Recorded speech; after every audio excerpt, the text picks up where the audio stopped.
अरे उजाला, क्या हुआ? क्यों भाग रही हो? क्या बात है? वो ना मेरे पीछे ना 2 गुंडे पड़ गए, इसलिए मैं भाग के आई हूँ। क्या गुंडे तुम्हारे पीछे पड़े हैं? आओ मेरे साथ चलो, मुझे बताओ कौन है वो गुंडे। नहीं, चलो ना, रोक क्यों रही हो? वो गुंडे बहुत खतरनाक हैं, पता नहीं उनके पास क्या होगा, जाना हमारा ठीक नहीं है। कुछ नहीं करेंगे, चलो। नहीं, मैं आपको वहाँ नहीं जाने दूंगी। मैं नहीं चाहती कि मेरी वजह से आपकी जान खतरे में पड़े। उजाला, तुम कैसी बातें कर रही हो? तुम मेरी पत्नी हो और मैं तुम्हारा पति। पति होने के नाते मेरा फर्ज है कि मैं तुम्हारी रक्षा करूं, और रक्षा करने के लिए मैं किसी की जान ले भी सकता हूं और अपनी जान दे भी सकता हूं। आपकी बात सही है, लेकिन मैं भी तो आपकी पत्नी हूँ और दुनिया की कोई भी पत्नी नहीं चाहती कि उसके सुहाग पे खतरा आए, तो मैं आपको वहाँ पे नहीं जाने दूंगी। उजाला, तुम मेरी बात समझने की कोशिश करो। अगर मैंने अभी उन गुंडों को सबक नहीं सिखाया तो वो गुंडे मुझे कायर समझेंगे, और तुम मुझे अच्छी तरीका से जानती हो कि मैं मजदूर हूँ लेकिन कायर नहीं। मैं जानती हूँ आप कायर नहीं हो, लेकिन मैं जानबूझकर आपको मौत के मुंह में भी तो नहीं ढकेल सकती हूँ ना। मैं मौत से नहीं डरता क्योंकि मैं कायर नहीं हूँ। मौत से वो लोग डरते हैं जो कायर होते हैं, क्योंकि मौत तो एक ना एक दिन सभी की होनी है, तो फिर मौत से क्या डरना। तुम यही रुको, मैं अभी आता हूँ। नहीं, मैं अकेले नहीं जाने दूंगी आपको वहाँ। ठीक है, अगर तुम कह रही हो तो मैं रुक जाता हूँ, लेकिन क्या तुम चाहोगी कि दुनिया वाले तुम्हारे पति को कायर समझें? नहीं, मैं बर्दाश्त नहीं कर सकती कि मेरे पति को कोई कायर बोले, और मैं आपको वहाँ अकेले नहीं जाने दे सकती। ठीक है, तो फिर तुम ही बताओ कि मैं क्या करूँ। देखिए, आप इस समय कुछ मत करो, सिर्फ मेरी बात मानो और घर पर रहो। और रही बात उन गुंडों की, तो वो पुलिस देख लेगी। ठीक है, अगर उन गुंडों को पुलिस देख लेगी तो फिर पहले पुलिस के पास ही चलते हैं। आओ।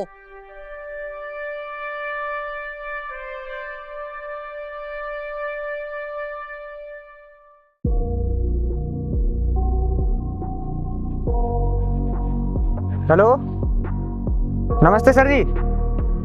हाँ, यहीं पर हैं। क्या सच बोल रहे हो?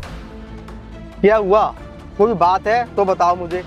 बात है तभी तो फोन किया है। अभी 2 अज्ञात गुंडों के बारे में FIR दर्ज हुई है थाने में, और यहाँ पर तो हम ही रहते हैं। इसका मतलब यहाँ खतरा है। ओ अच्छे, समझ गया। जो सुबह हमने उस औरत के पीछे किया था वही पहुंच गए पुलिस के पास। हाँ, मुझे भी ऐसा ही लगता है कि वही औरत थाने पहुंची है जिसका हमने सुबह पीछा किया था। लेकिन यार, जब हम उस औरत का पीछा कर रहे थे तो हमारे चेहरे तो ढके हुए थे। फिर भी हमें चिंता करने की कोई ज़रूरत नहीं है, क्योंकि थाने में FIR दर्ज अज्ञात गुंडों के खिलाफ हुई है, हमारे खिलाफ नहीं। इसीलिए हमें थोड़ी सावधानी बरतनी होगी। तेरी बात सही है, फिर भी हमें बहुत सतर्क रहना चाहिए। अबे यार, सतर्क तो हम रहते ही हैं। अगर हम सतर्क नहीं रहते तो हम यहाँ नहीं, जेल में होते। चल, अब दूसरे एरिया में कुछ दिन वहीं काटेंगे। चल।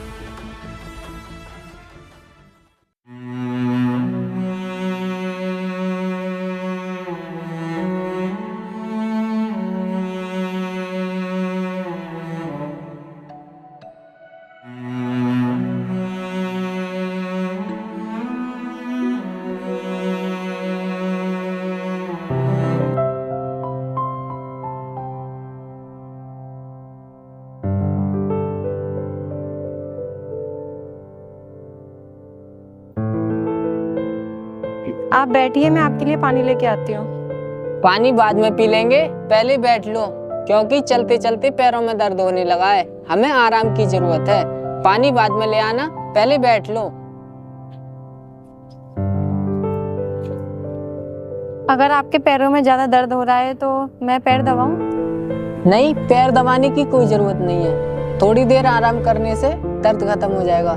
लेकिन उजाला, मैं तुम्हें काफी देर से देख रहा हूँ कि तुम उदास क्यों हो? कुछ बात हो गई क्या? मैं उदास इसलिए हूँ, जो भी हमने FIR दर्ज कराई है जो गुंडों के खिलाफ, तो उनको पता चल गया तो वो हमसे चिढ़ जाएंगे। पता नहीं फिर हमारे साथ क्या करेंगे। तुम बेकार में घबराओ मत। वो गुंडे हमारा कुछ नहीं कर पाएंगे, क्योंकि हमारा साथ कानून देगा, और कानून के सामने किसी की भी नहीं चलती है। आपकी बात सही है, लेकिन कानून हमारे साथ हर वक्त नहीं रह सकता, तो इसलिए मैं उदास हूँ। पुलिस के पास जाने का आइडिया तुमने दिया, और अब तुम्हें उस पर भी विश्वास नहीं। मुझे कानून पर पूरा विश्वास है, लेकिन उन गुंडों पे नहीं। अगर तुम कानून पर विश्वास रखती हो तो कानून पर विश्वास रखो ना। वो गुंडे हमारा कुछ नहीं बिगाड़ पाएंगे। अब तुम्हें डरने की कोई जरूरत नहीं है। अब तुम मेरे लिए पानी ले आओ। ठीक है, तो मैं आपके लिए पानी लेके आती हूँ।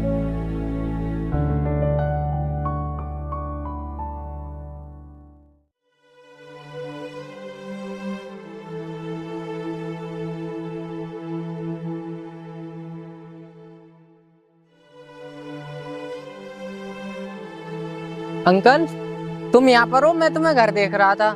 घर पर देख रहा था? लेकिन क्यों? कुछ काम था क्या, या कोई परेशानी आ गई जो मुझे मेरे घर पर देख रहा था?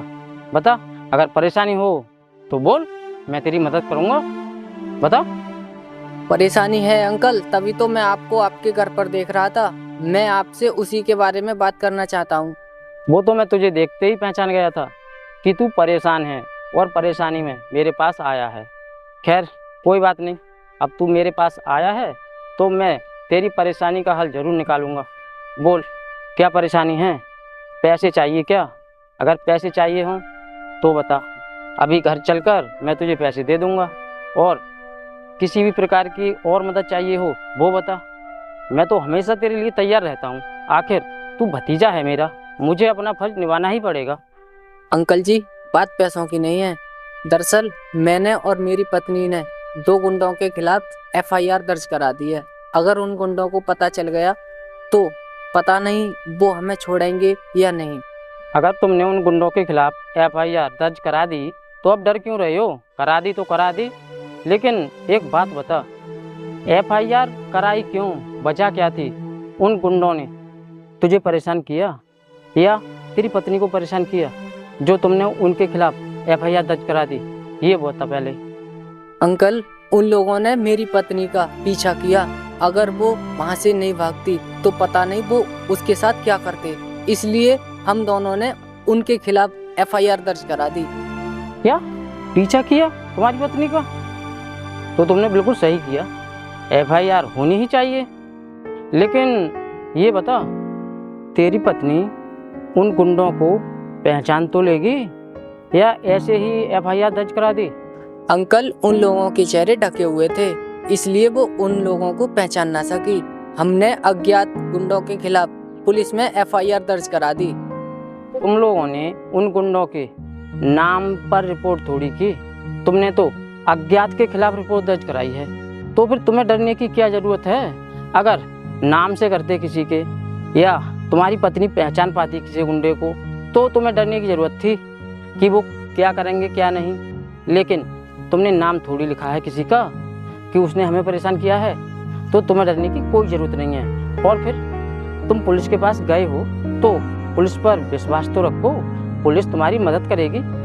पुलिस से बात करो, अगर तुम बात नहीं कर पाओ मुझे बताओ, मैं तुम्हारे साथ चलूँगा, हर प्रकार से तुम्हारी मदद करूँगा। बताओ, बिल्कुल भी घबराने की ज़रूरत नहीं है तुम्हें, ठीक है?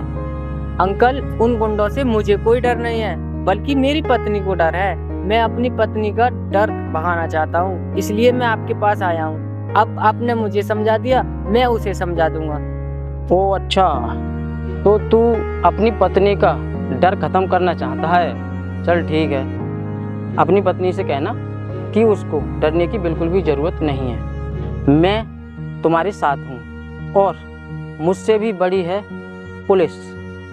पुलिस तुम्हारे साथ है, वो तुम्हारा साथ देगी। डरने की घबराने की बिल्कुल भी ज़रूरत नहीं है, ठीक है? जाओ। ठीक है अंकल, तो मैं चलता हूँ। नमस्ते।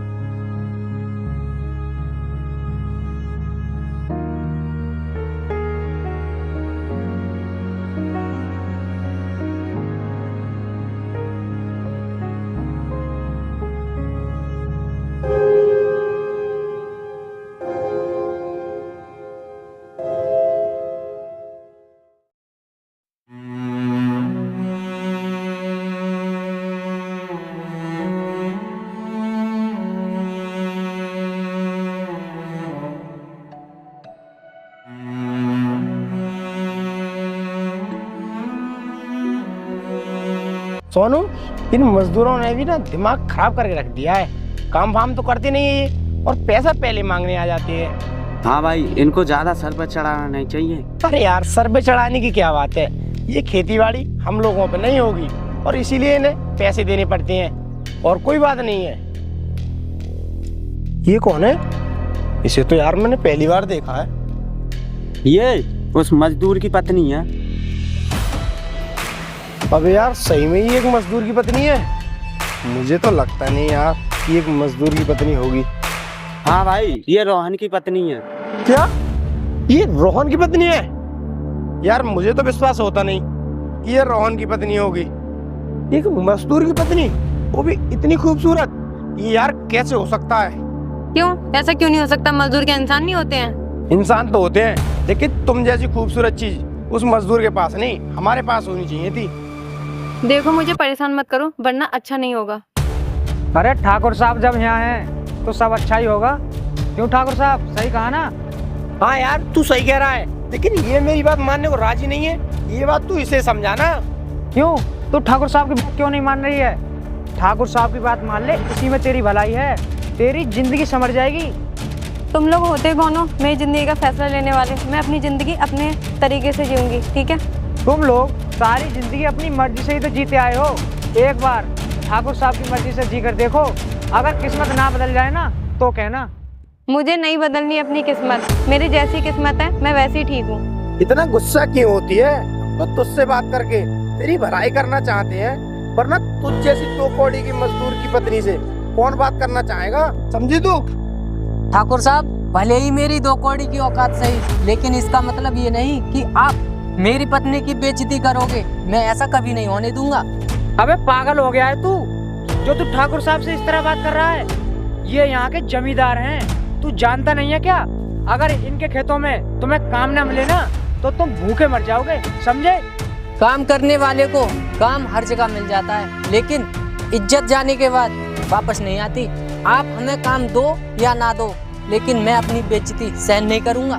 मुझे लगता है तुझे अपनी जिंदगी से प्यार ही नहीं है। ठाकुर साहब, आप कहें तो मैं अभी इसको ठिकाने लगा दूं। अरे यार, ये तो कीड़े मकोड़े हैं, इन्हें मारकर तो अपना हाथ क्यों गंदा करना चाहता है? इन्हें तो हम कभी भी बदल सकते हैं। देखा तूने, ठाकुर साहब कितने रहमदिल इंसान है। अगर ठाकुर साहब चाहते ना तो तू अभी जान से जाता। इसीलिए ठाकुर साहब की बात मान लो, इसी में तुम्हारी भलाई है। अगर तुमने ठाकुर साहब की बात मान ली तो तुम्हें पैसा और धन दौलत सब कुछ मिलेगा। हम गरीब जरूर हैं, लेकिन धन दौलत के लिए अपनी इज्जत नहीं बेच सकते। तेरे होते हुए तेरी पत्नी हमारी इंसल्ट कर रही है और तू यहाँ खड़ा हुआ देख रहा है। आज तो मैं तुम्हें पैसे दे रहा हूँ, लेकिन एक दिन मैं तुम्हें इतना मजबूर कर दूंगा कि तुम खुद मेरे पास चल कर आओगे।